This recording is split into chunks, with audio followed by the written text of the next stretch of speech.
My friends, today we stand on sacred ground, the subject of prayer, not the prayer that impresses the crowd or fills the air with long-rehearsed words, but the prayer that reaches the heart of God.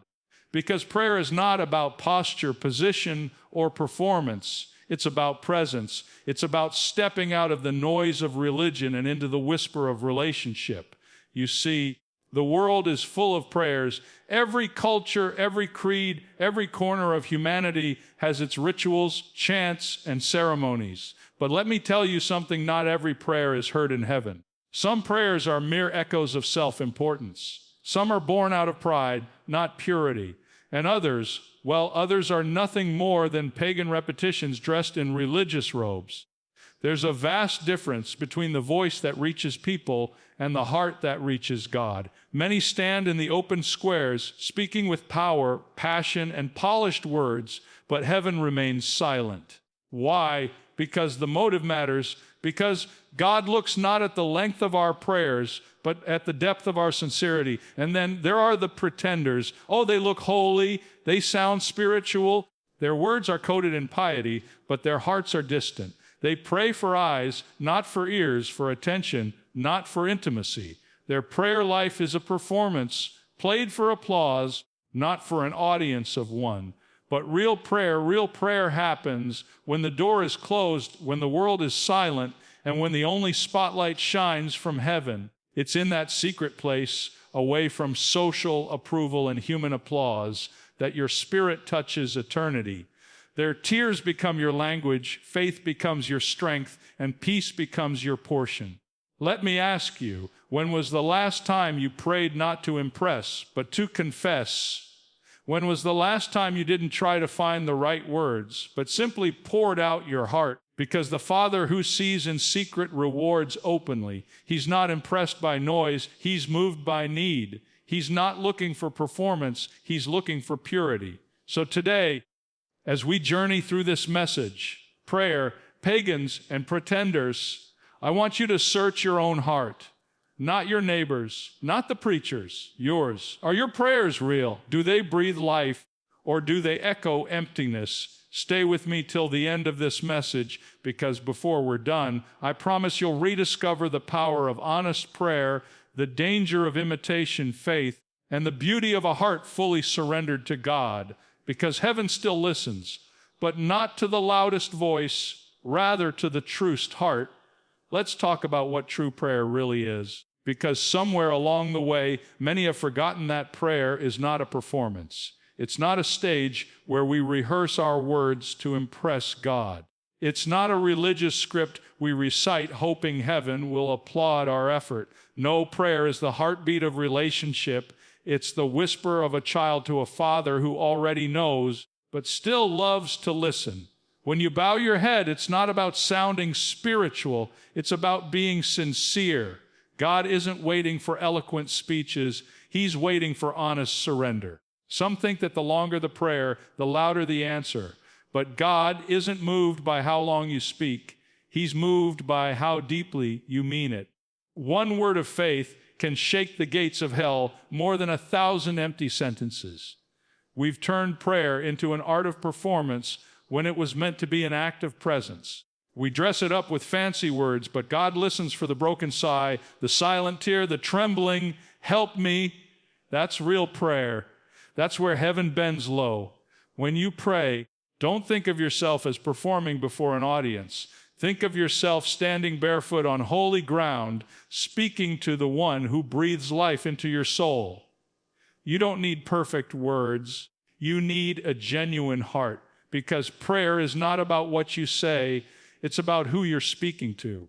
And when your heart is real, when your spirit is humble, heaven listens every time. There's a danger, my friend, that creeps quietly into the life of faith, the danger of adopting pagan habits while wearing the robe of religion. You see, in the ancient world, pagans believed that power came from repetition. If they said the same words over and over, louder and faster, their gods would finally wake up and listen. And sadly, that same spirit has found its way into modern faith. We repeat phrases until they lose their meaning. We say prayers that no longer stir our souls. Our lips move, but our hearts stay still. Prayer was never meant to be a lifeless ritual. It was designed to be a living relationship. God is not impressed by rehearsed words. He is drawn to a repentant heart. Some people think if they sound holy enough or emotional enough, God will be more convinced. But he doesn't respond to volume, he responds to truth. Too many have traded communion for routine. They whisper words without wonder, they go through motions without meaning, and they call it worship. That's not prayer, that's performance in disguise. The Father isn't looking for actors, he's looking for adorers. If your prayer life feels empty, maybe it's because your heart has grown distant. Maybe you've been speaking words that no longer carry your spirit. It's time to return to the place where prayer is alive again, where it's not about how perfect your words are, but how present your heart is. Because when you strip away the show, when you speak honestly, heaven listens. And that's when prayer stops being a ritual and starts becoming a revelation. And when prayer becomes real again, something powerful happens. It exposes the pretenders. You know who they are. The ones who love to stand in the spotlight, hands lifted high, words polished and perfect, faces painted with false humility. They pray not to touch heaven, but to impress earth. Their goal isn't connection, it's attention. They crave the applause of people more than the approval of God. You've seen it, haven't you? The kind of praying that sounds right but feels wrong. The kind that stirs emotion but starves authenticity. These are the prayers that echo in the halls of religion but never rise to the throne of grace. Because God doesn't listen to performance. He listens to passion. He doesn't lean toward pride. He leans toward purity. The mask of pretenders may fool the crowd, but it never fools the Creator. He sees beyond the lifted hands and well-timed amens. He sees the heart that beats behind the words. And when the heart is hollow, the prayer is powerless. There's a dangerous comfort in pretending, because pretending looks spiritual. It looks right. It feels safe, but it's empty. You can fool everyone around you, but not the one above you. That's why Jesus said to go into your secret place, because the secret place strips away the mask. There's no stage there, no audience, no spotlight, just you and God. No pretending, no performing, only presence. And in that stillness where pretense dies, true prayer begins to live again. Because in that stillness, something sacred begins to happen.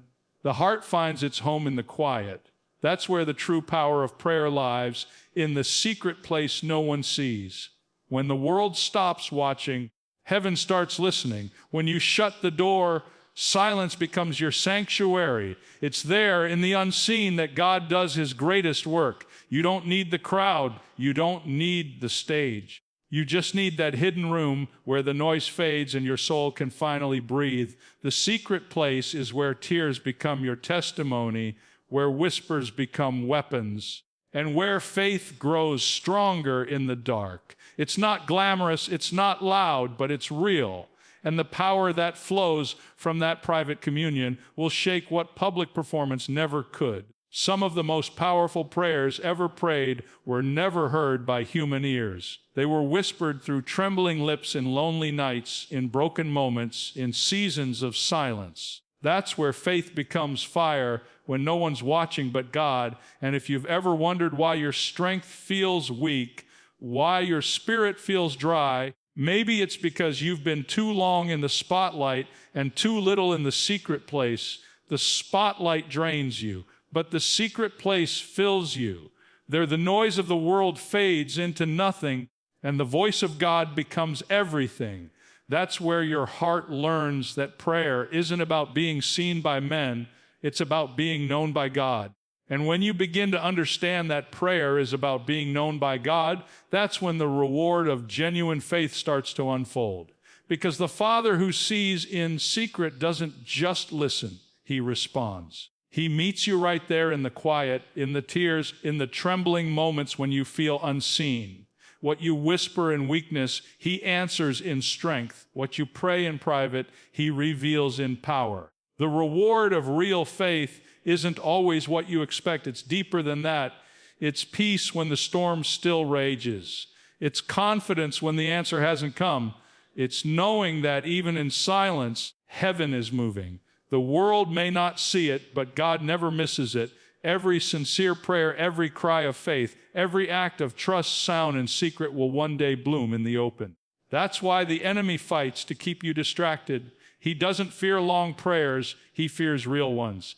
Because when a believer prays from the heart, mountains move, hearts change, and heaven takes notice. That kind of prayer carries the fragrance of authenticity. It moves through the unseen and brings heaven close to earth. When you pray in faith, even the smallest words carry eternal weight. The Father delights in your honesty, not your perfection. He rewards your faithfulness, not your performance. The real miracle isn't always in what you get, it's in who you become when you trust Him completely, because genuine prayer changes everything, not just circumstances, but the very core of your soul.